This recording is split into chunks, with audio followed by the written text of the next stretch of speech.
Good morning, Bucknutters. It is Tuesday, May 16th, 2023. I am Dan Rubin. This is the Bucknuts Morning 5 and Change.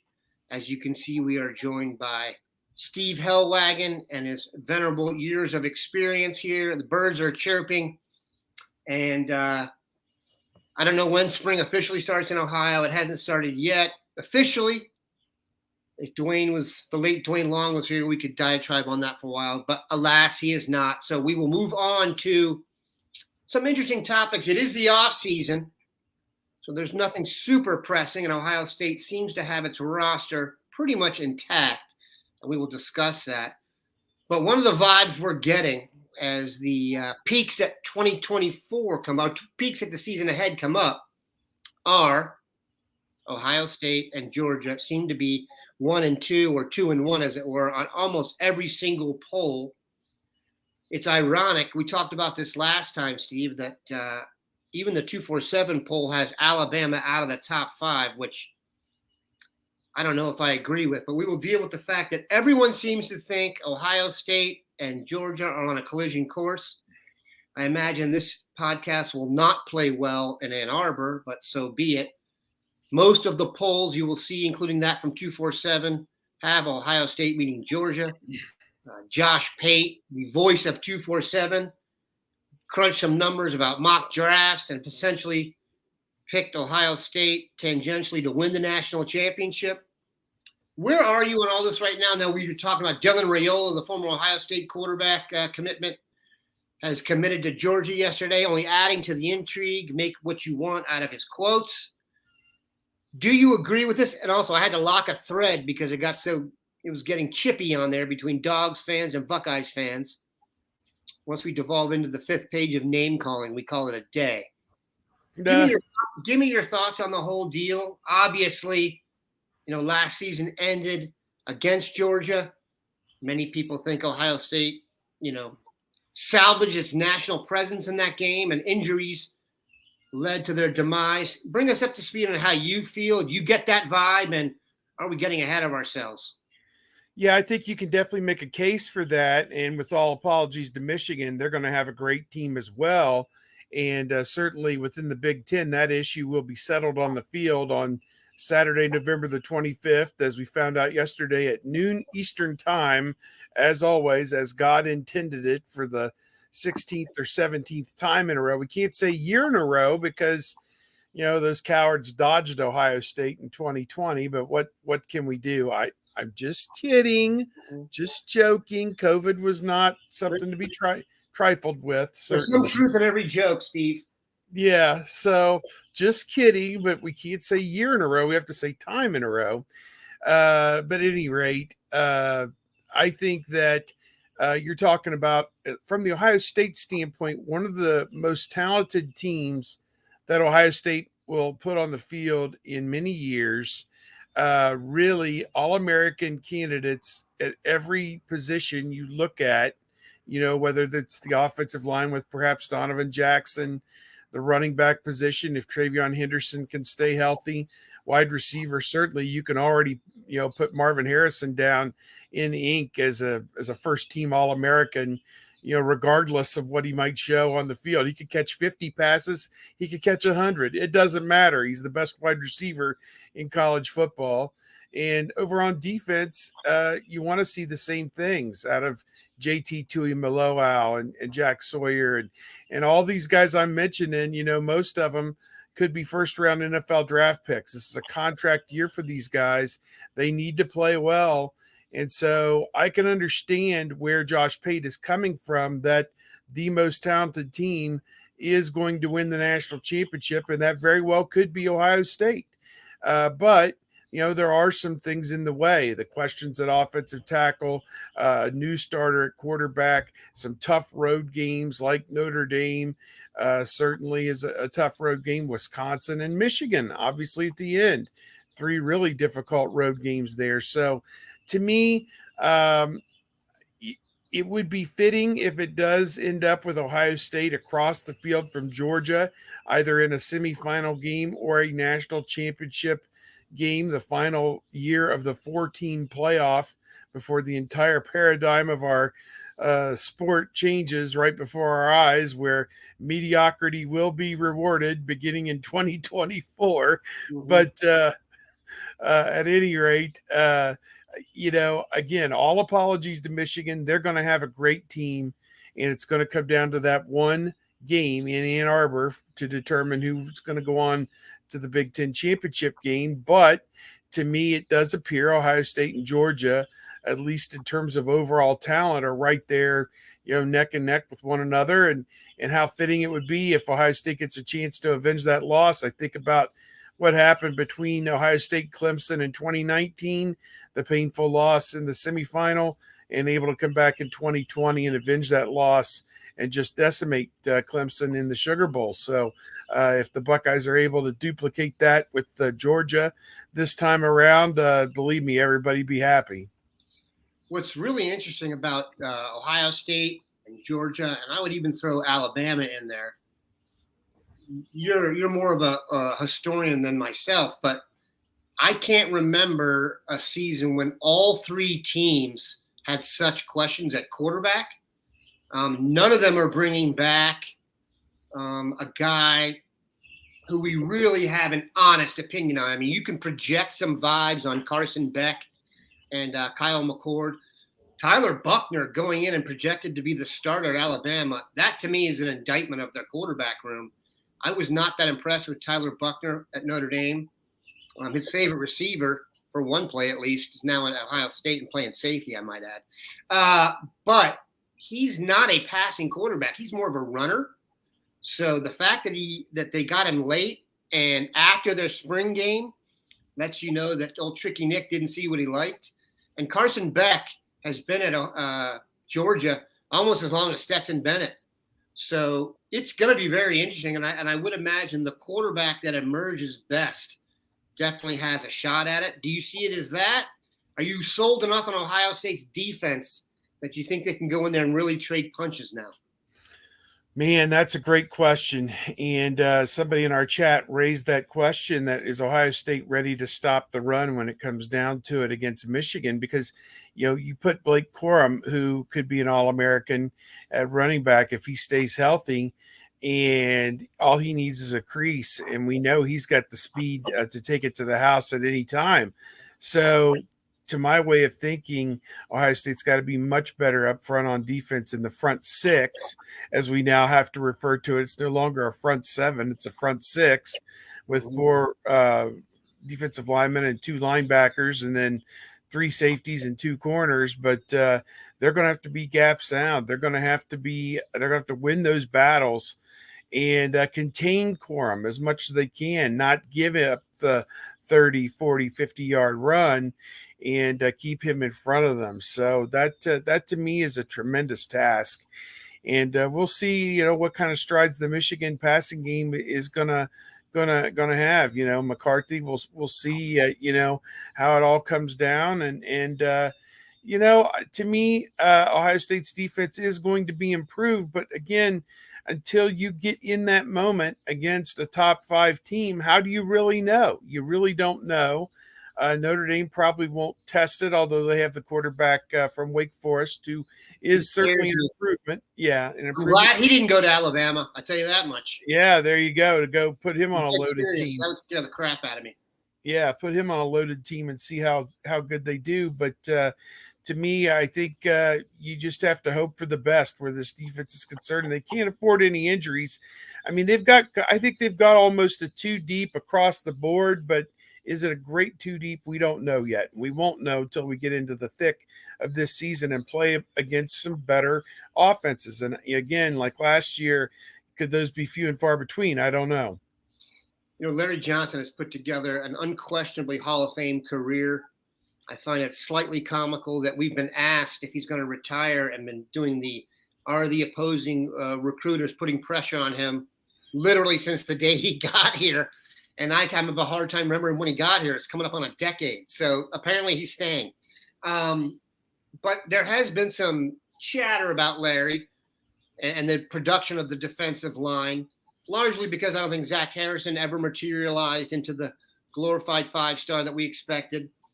Jack Sawyer really hasn't been the werewolf number 1 overall pick as expected. Now, if you look at the defensive line this year, they should be the best they've been in a long time. They haven't had a defensive tackle rotation with this much talent.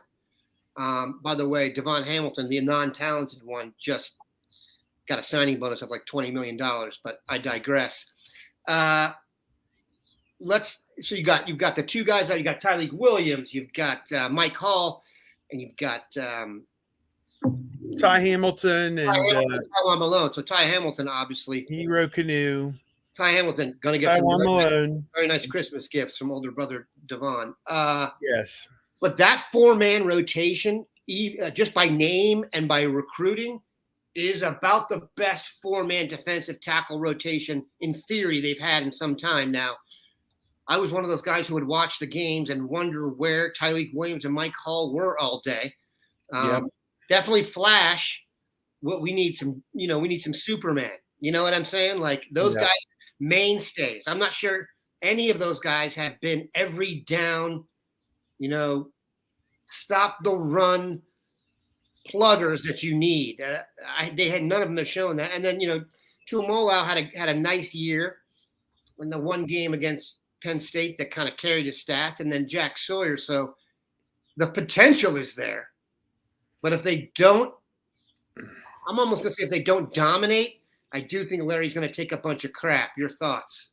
Yeah, and I think it also comes down to a couple of young guys, Caden Curry and Kenyatta Jackson, coming off the edge as well as guys that can energize a defense, and they go in maybe on the second or third series as a change-up to what Sawyer and Tuimoloau are doing.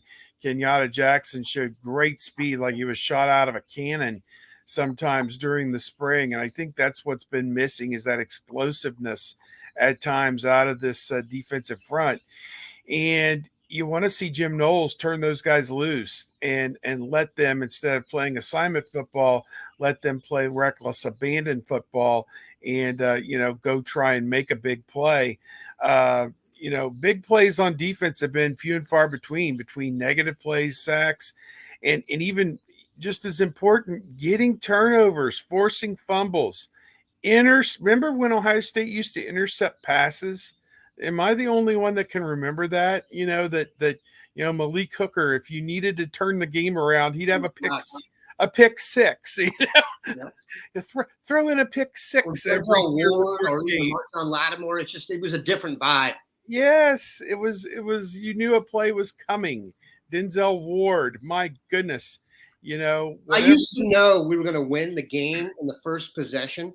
If the other team threw the ball at Denzel Ward, I would just know their game plan sucks. So we're going to win. I'm serious about that. Bad idea. Yeah, bad idea, because he's going to get you at some point. And, to me, that's missing. That just hasn't been there. It's just all of it, the pressure and the turnovers just hasn't happened for Ohio State defensively. And then when you sprinkle in the missed assignments and bad scheme and bad play calling and 70-yard touchdowns, like they grow on trees. I mean, you just can't play like that and sustain it and expect to beat anybody who's any good. And so to me, that is probably the single biggest question going into this season, even beyond the offensive line, because I think they're going to be fine offensively. Now, they may not score 45 points a game, but they're certainly going to score 38 or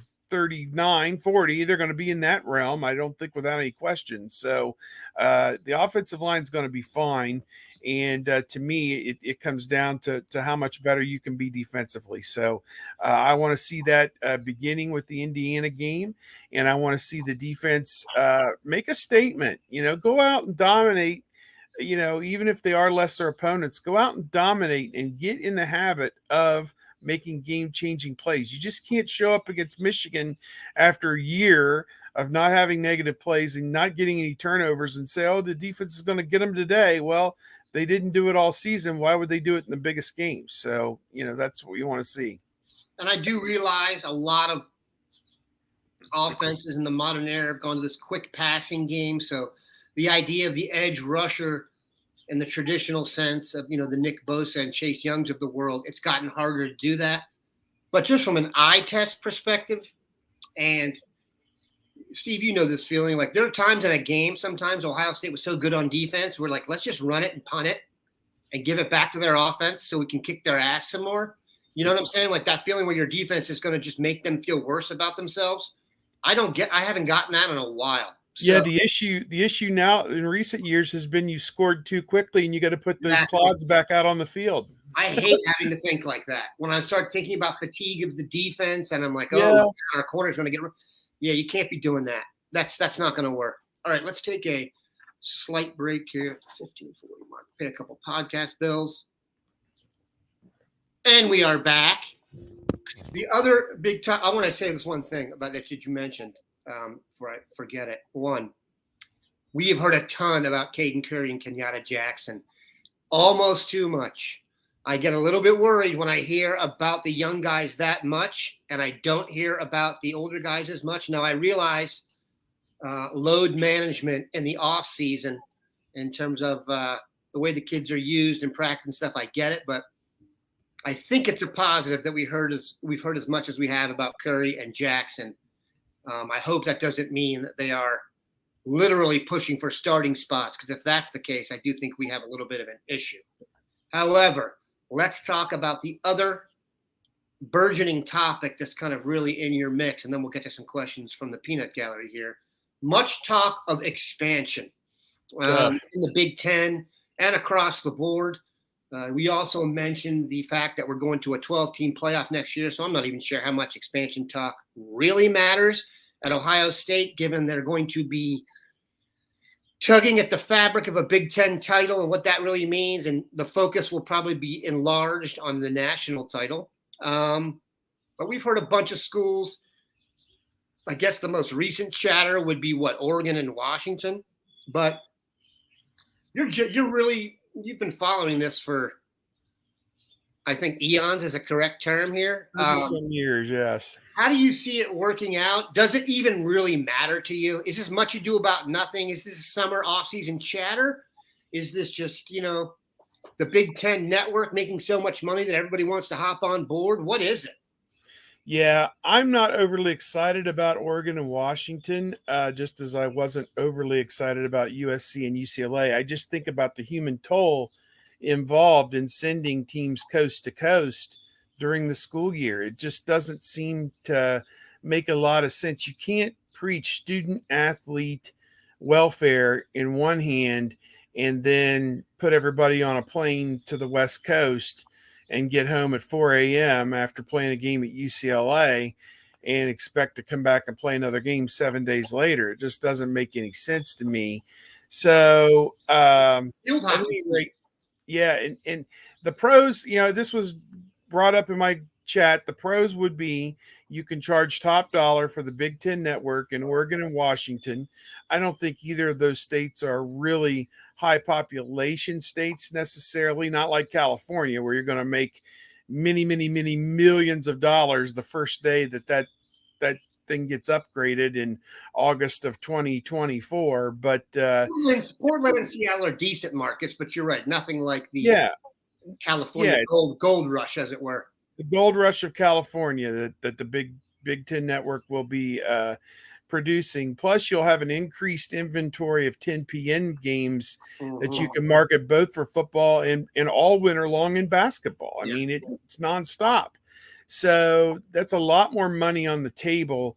The issue is, why would you add somebody at a college that potentially would decrease the payout to Ohio State, Michigan State, Penn State?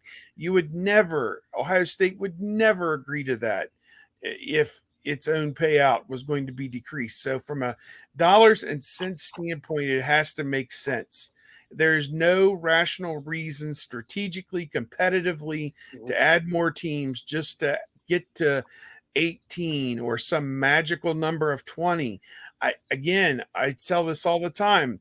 There were 18 teams in the bloated Western Athletic Conference for about 5 years, and they all realized it didn't work. You couldn't get 18 schools to agree on anything, and there was only one champion every year, and it sucked. And, try having an 18-team basketball tournament sometime. It doesn't work.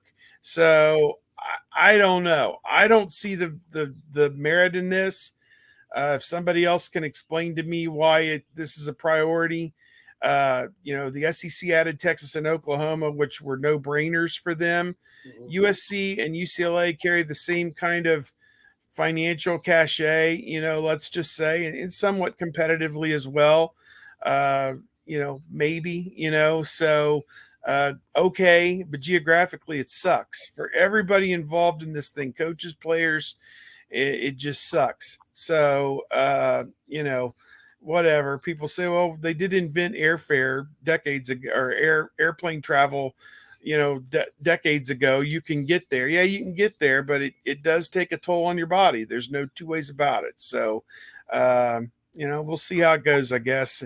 And you hope it doesn't come back to bite, a great football team that may be a Big Ten team that could go on and win national championship gets it derailed because maybe they went to USC and they won a triple overtime game, but they came home the next week and lost to Rutgers.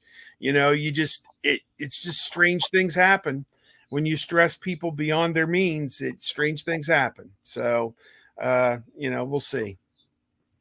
And football, you play once a week. Like, yeah. if you heard me, it's like, I don't know, field hockey plays more than that. But what about this strikes me as like West Virginia in the Big 12 in the middle of, does the swim team have to go out to, Oklahoma? That's insane. Yeah. So, I mean, for what purpose? They'll come up with some kind of regional approach or they'll minimize that. But the bottom line is once the idea of conferences are really just toast. That's really what we have to grasp. And also, once you go to a 12-team playoff, it just doesn't matter for Ohio State. I don't know the statistic. You may know it better than me, but if there was a 12-team playoff, how many times would Ohio State have missed the playoffs in the last? Mark Rogers said 20 out of 25 of the last 25 years, Ohio State was in the top 12 at the end of the regular season. So, and you can almost name them. I mean, right. The Alamo Bowl, doesn't count. The Gator Bowl, Yeah. So, yeah. So, I mean, and listen, recently, I don't think a lot of those are recent. It's like 18 of the last 20. Yeah. Yeah. What are we talking about here? This is not going to be 04 and 11 situation for Ohio State. You're going to be at a point where if Ohio State starts 8 or 9-0, it's done with. They're going to be in with it, barring the hay's in the barn. That's what we haven't discussed. Don't forget, Ohio State has started 9-0 in how many years? It's over. They're in because the teams in front of you are probably going to be just as good, especially in a year like this where I think Penn State has some national juice, especially with Drew Aller at quarterback. Good Lord, that could be a complete debacle. All right. Let's see if we have any questions here. All right. This is another standard low-hanging fruit from Mark Watson. What's the outlook on Coach Day after losing to Michigan and single-handed, blah, blah, blah? I don't know about that. Okay. This is just really we'll end with this because this is the question that gets asked as much as anyone. And this is obviously the number one national fodder, low-hanging fruit question because the more and more we do this, I realize national coverage of any sports team is really just superficial. And if you are on Bucknuts or another grassroots deal, you are not getting the real skinny. So these national purveyors of information, as it were, have I think it was even our own CBS people did coaches on the hot seat, and they'll do the obvious ones. And then they'll do the one we don't think should be, but is Ryan Day, something like 45-6 and still on the hot seat, 3 out of 4 years in the playoff. But the 2 losses to Michigan, do you believe he's on the hot seat? How could you see this playing out both ways? We should all be on a hot seat like Ryan Day is on a hot seat with a ironclad contract paying him $9 or $10 million a year off it way into the future. That's the kind of hot seat I want to be on where you can light some cash on fire and sit on it. Yeah, where if I only have a good year, they're going to have to pay me $50 million to walk away. Give me a break. I don't think he's on any kind of a hot seat. I mean, first of all, for Ohio State to fire him after the upcoming season, they would have to go like 6-6 or something like that. I mean, it just doesn't make any sense. I think people, I understand, losing to Michigan hurts, but you still made the playoff in spite of that, and you very nearly won the national championship in spite of that. Now, he's going into his 5th full season as the head coach. So this is his program. There aren't any more Urban guys around. There's no baggage from the Urban days that, Urban didn't recruit defensive players, and, you had a revolving door on defense and defensive coordinator and secondary, and you don't have any studs on defense. This is Ryan Day's bed. He has to lay in it. And they did go out on the transfer portal to shore up defensive tackle, defensive end, cornerback, and safety. They got 4 notable transfer portal guys, 2 of who could start this year, and 2 others who are certainly in the 2 deep. So, to me, they addressed it about as well as you could possibly hope to address it. And now they're going to put it on the field, and we're going to see what happens. So, no, I don't feel like he's in a. I think that the hardcores, if they lose to Michigan, which certainly within the realm of possibility, the game is at Michigan. Michigan's got a really good team. People may be calling for his head, but geez, if you're 11-1 and still make the playoff, potentially, that's up in the air depending on how other things fall. But I just don't see that, if he leaves, it'll be of his own volition. And because he's got an NFL job somewhere is kind of how I view him leaving Ohio State will be of his own volition. I can't imagine, that Gene Smith, they don't have a president right now. So, who knows about that, but I can't imagine Gene Smith would get the green light to be able to go do that at this stage. I mean, you're talking about a huge walk away that they'd have to pay Ryan Day to leave. And, that just doesn't make sense in this climate. Also, we have a built-in quarterback situation here that we take for granted if we lose Ryan Day, unless you bring someone else in here who can go out on the open market and get you a 5-star quarterback pretty much at the drop of a hat. Because look at the track record. He's built that now. You can say anything about Ryan Day and, the Michigan games and the playoff. But in terms of recruiting quarterback, which is the lifeblood of any program at this level, he's doing a pretty good job. Aaron Noland this past week backed that up. He made the Elite 11 and was the best quarterback on the field in Atlanta ahead of Jaden Davis, who's going to Michigan. So, I agree with you 100% that, you can get upset and you can stomp your feet and get all mad. Well, he's not tough, and, he doesn't win the big one, and so on and so forth. Be careful what you wish for, because you may just get it all and then some you don't want. So, that's my feeling on that. One thing that was kind of obvious to me, and I don't know if this is super relevant, but I think Ohio State is set up better the way the schedule works out and the way they approach things to win the national championship maybe than they are to win the Big Ten. That is strangely put. I agree. Because if you make look, a great point. I was very confident going into the Georgia game just because, one, you have a month off. So everyone gets to rest and you get people's best punch. You get it on a climate-controlled field where no one is at an advantage. It's a real talent measure. And so I was very confident if Ohio State could get into that game, they'd be in good shape.